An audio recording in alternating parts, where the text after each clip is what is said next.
তাহলে আমরা গল্পটি শুনেছি, তাই না? এবারে দেখো, এই যে পিঁপড়া হচ্ছে চলে আসছে, রাজার কাছে চলে আসলো। আমি একটু পড়ি, তোমরা একটু আমার পড়াটা শুনবে। দেখো, একবার বনে খুব অশান্তি শুরু হলো। এক পিঁপড়া পিলপিল করে গেল রাজার দরবারে, গিয়ে বলল, রাজামশাই বিচার করুন, মুরগি আমার বাসা ভেঙে ফেলেছে। রাজা সিপাহীদের ডেকে বললেন, যাও মুরগিকে ধরে নিয়ে এসো। এবারে দেখো, মুরগিকে ধরে নিয়ে এসেছে রাজার কাছে, দেখতে পাচ্ছ? আচ্ছা, মুরগিকে নিয়ে আসা হলো। সে কক কক করে বলল, সাপ আমার ডিম ভেঙে ফেলেছে। সাপকে ধরতে গিয়ে পিঁপড়ার বাসা ভেঙেছে। আগে সাপের বিচার করুন রাজামশাই। রাজা আবার হুকুম দিল, কাকে আনার জন্য? সাপকে। দেখো, সাপকে নিয়ে চলে এসেছে। এখন সাপ তো কি বলছে, সাপকে যখন ধরে নিয়ে আসছে, সিপাহীরা সাপকে ধরে আনলো। সাপের লেজ থেকে রক্ত ঝরছে। সে বলল, হরিণ খুর দিয়ে আমার লেজে আঘাত দিয়েছে। আমি পালাতে গিয়ে মুরগির ডিম ভেঙেছি। হরিণের বিচার করুন রাজামশাই। দেখো, আবার হরিণকে নিয়ে আসলো রাজার কাছে। সিপাহীরা গিয়ে হরিণকে ধরে আনলো। হরিণের চোখে ভয়। সে বলল, সারস পাখির দোষ। সে ডানা ঝাপটে ছিল, আমি ভয়ে দৌড় দিয়েছিলাম, তাই দেখতে পাইনি সাপের লেজে পা লেগেছে। এভাবেই দেখো কে কাকে দৌড় দিচ্ছে, তাই না? এখন কি হলো, সারস পাখিকে ডাকা হলো। রাজা বললেন, সারস পাখিকে ধরে নিয়ে এসো। সিপাহীরা সারস পাখিকে নিয়ে এলো। সারস বলল, বুলবুলি আমার মুখে ঢুকে পড়েছিল, তাই আমি গলা পরিষ্কার করতে খক খক করেছিলাম আর ডানা ঝাপটে উঠেছিলাম। বুলবুলির বিচার করুন রাজামশাই। রাজামশাই তো বিপদে পড়ে যাচ্ছে, তাই না? যে সবাই কেউ কারো দৌড় দিচ্ছে, সবাই সবাইকে দৌড় দিচ্ছে। এবারে বুলবুলিকে হাজির করেছে রাজার কাছে। দেখো, রাজার আদেশে সিপাহীরা বুলবুলিকে নিয়ে এলো। বুলবুলি বলল, আগে আমার কথা শুনুন রাজামশাই। ব্যাঙের মুখে শুনেছিলাম রাতে ঝড় হবে। শুনে আমি বাঁচার জন্য জায়গা খুঁজছিলাম। গর্ত মনে করে সারসের মুখে ঢুকে পড়েছিলাম। ব্যাঙ মিথ্যা ভয় দেখিয়েছে, রাতে ঝড় হয়নি, তাই ব্যাঙের বিচার করুন রাজামশাই। এবারে সেই ব্যাঙকে খোঁজার পালা। দেখো, সিপাহীরা ব্যাঙটাকে ধরতে গেল। ব্যাঙ গাছের নিচের গর্তের মধ্যে লুকিয়েছিল। কিন্তু দেখো, গর্তের মধ্যে লুকিয়েছিল, ওকে গর্ত থেকেই বের করেছে, দেখতে পাচ্ছ? কিন্তু লুকালে কি হবে, ব্যাঙের ঠ্যাং ঠিকই দেখা যাচ্ছিল। রাজার সিপাহীরা ব্যাঙের ঠ্যাং ধরে টান দিল, হাইয়ো হাইয়ো, তাই না? কি বলে টান দিল বলো তো? ওয়াও! ব্যাঙের ঠ্যাং ধরে চ্যাংদোলা করে আনা হলো। রাজা বললেন, ব্যাঙ তুমি মিথ্যা বলছিলে কেন? ব্যাঙ বলল, ঘ্যাঙর ঘ্যাং, ব্যাঙের কথা এটা, তাই না? ব্যাঙের ভাষা। শহরে বেড়াতে গিয়েছিলাম রাজামশাই, চায়ের দোকানে শুনলাম লোকেরা বলছে রাতে ঝড় হবে।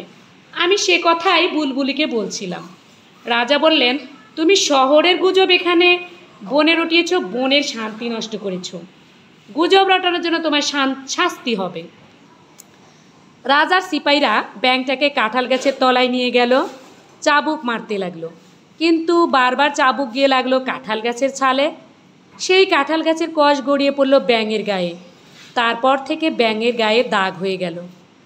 তাহলে কি গল্পটি ভালো লেগেছে তোমাদের? খুবই মজার একটি গল্প, তাই না?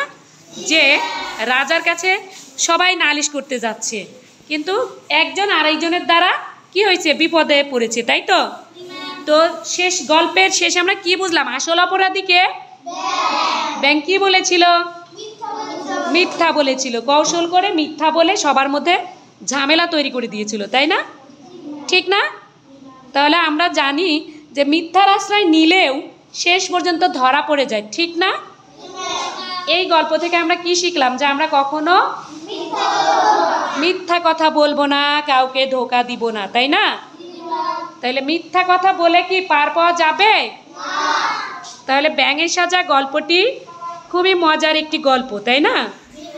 ধন্যবাদ। মাল্টিমিডিয়া শ্রেণীকক্ষ। তো আমাদের এই শ্রেণীকক্ষে আমরা সাধারণত প্রত্যেক শ্রেণী থেকে শিক্ষার্থী নিয়ে এসে এইখানে আমরা পাঠদান করে থাকি। আমাদের পর্যাপ্ত ব্যবস্থা নেই যদিও, যেহেতু শিক্ষার্থীর সংখ্যা বেশি। আজকে আমার তৃতীয় শ্রেণীর শিক্ষার্থীরা ওদের হচ্ছে সেভাবে প্রজেক্টর ক্লাস দেখানো হয় না, ওরা আবদার করেছিল। তো আমি একটি ব্যতিক্রমভাবে ক্লাসটি নিব। আমি ওদের ইংরেজি পড়াই, ইংরেজি ক্লাসগুলো দেখিয়েছি এর আগে। তো বাংলা একটি বিষয় ওদের জানার আগ্রহ ছিল এবং আমার একজন শুভাকাঙ্ক্ষী ছিলেন, তিনিও জানতে চেয়েছিলেন যে ব্যাঙের সাজা গল্পটি যেন আমরা পড়ি। তো আজকে আমরা ব্যাঙের সাজা গল্পটি পড়ব। কেমন লাগবে সবার? যদিও আগের পড়া, তাই না? তাহলে চলো আমরা ব্যাঙের সাজা যে গল্পটি, তোমাদের তো আগে থেকেই চেনা, তো আমি নতুন করে আরেকবার তোমাদের ব্যাঙের সাজা গল্পটি তোমাদের মাঝে উপস্থাপন করব।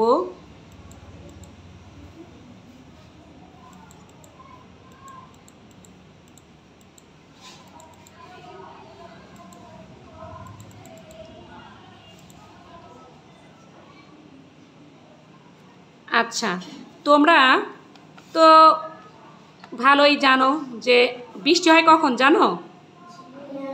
বৃষ্টি হয় কোন সময় বলো তো? আর বর্ষাকালে কি ডাকে জানো? ব্যাঙ ডাকে, সবাই তো জানো। তাহলে দেখো তো ব্যাঙের ডাক কেমন।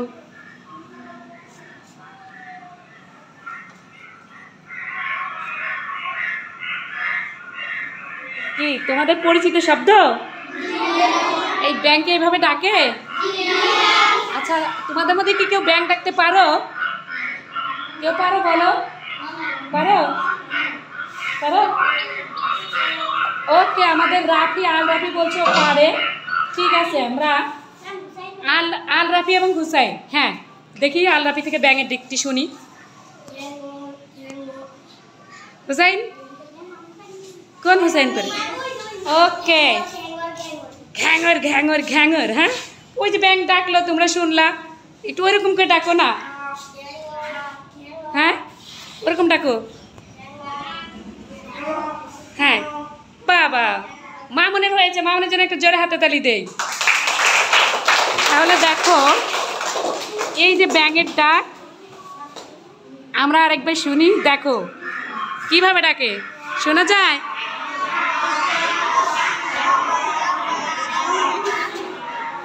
ওয়াও, এবার হলো। তাহলে ব্যাঙের ডাক আমরা সবাই শুনেছি, আমরা নিজেরাও চেষ্টা করি। আচ্ছা, আমরা একটা ছবি দেখতে পাচ্ছি, সবাই কি দেখতে পাচ্ছ? একজন কি? একজন রাজা বসে আছে, সে বসে আছে সিংহাসনে।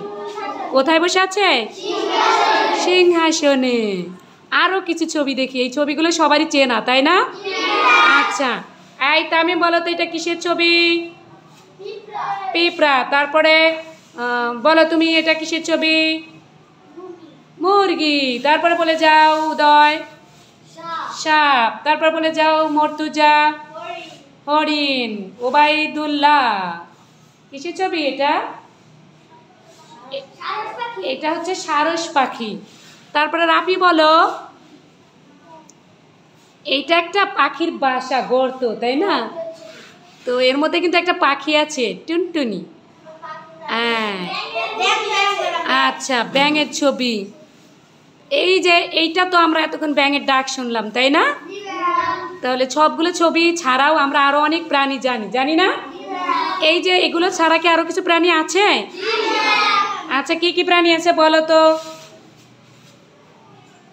গরু,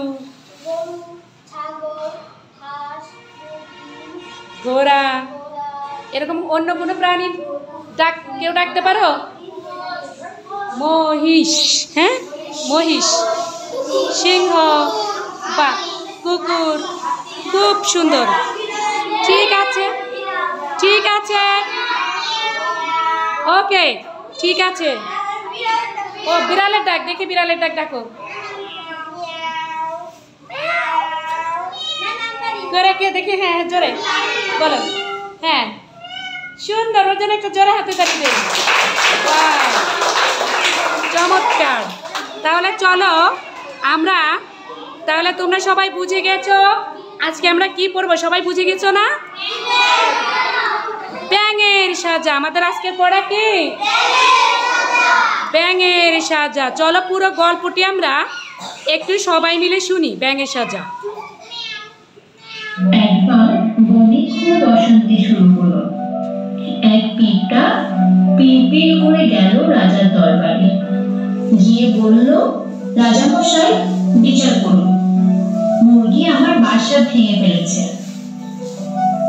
রাজা সিপাহীদের ডেকে বললেন, যাও মুরগিকে ধরে নিয়ে এসো। মুরগিকে নিয়ে আসা হলো। সে কক কক করে বলল, সাপ আমার ডিম ভেঙে ফেলেছে। সাপকে ধরতে গিয়ে পিঁপড়ার বাসা ভেঙেছে। আগে সাপের বিচার করুন রাজামশাই। সিপাহীরা সাপকে ধরে আনলো। সাপের লেজ থেকে রক্ত ঝরছে। সে বলল, হরিণ খুর দিয়ে আমার লেজে আঘাত দিয়েছে। আমি পালাতে গিয়ে মুরগির ডিম ভেঙেছে। হরিণের বিচার করুন রাজামশাই। সিপাহীরা গিয়ে হরিণকে ধরে আনলো। হরিণের চোখে ভয়। সে বলল, সারস পাখির দোষ। সে হঠাৎ ডানা ঝাপটেছিল। আমি ভয়ে দৌড় দিয়েছিলাম, তাই দেখতে পাইনি। সাপের লেজে পা লেগেছে। রাজা বললেন, সারস পাখিকে ধরে নিয়ে এসো। সিপাহীরা সারস পাখিকে নিয়ে এলো। সারস বলল, বুলবুলি আমার মুখে ঢুকে পড়েছিল, তাই আমি গলা পরিষ্কার করতে খপ খপ করেছিলাম আর ডানা ঝাপটে উঠেছিলাম। বুলবুলির বিচার করুন রাজামশাই। রাজার আদেশে সিপাহীরা বুলবুলিকে নিয়ে এলো। বুলবুলি বলল, আগে আমার কথা শুনুন রাজামশাই। ব্যাঙের মুখে শুনেছিলাম রাতে ঝড় হবে। শুনে আমি বাঁচার জন্য জায়গা খুঁজছিলাম। গর্ত মনে করে সারসের মুখে ঢুকে পড়েছিলাম।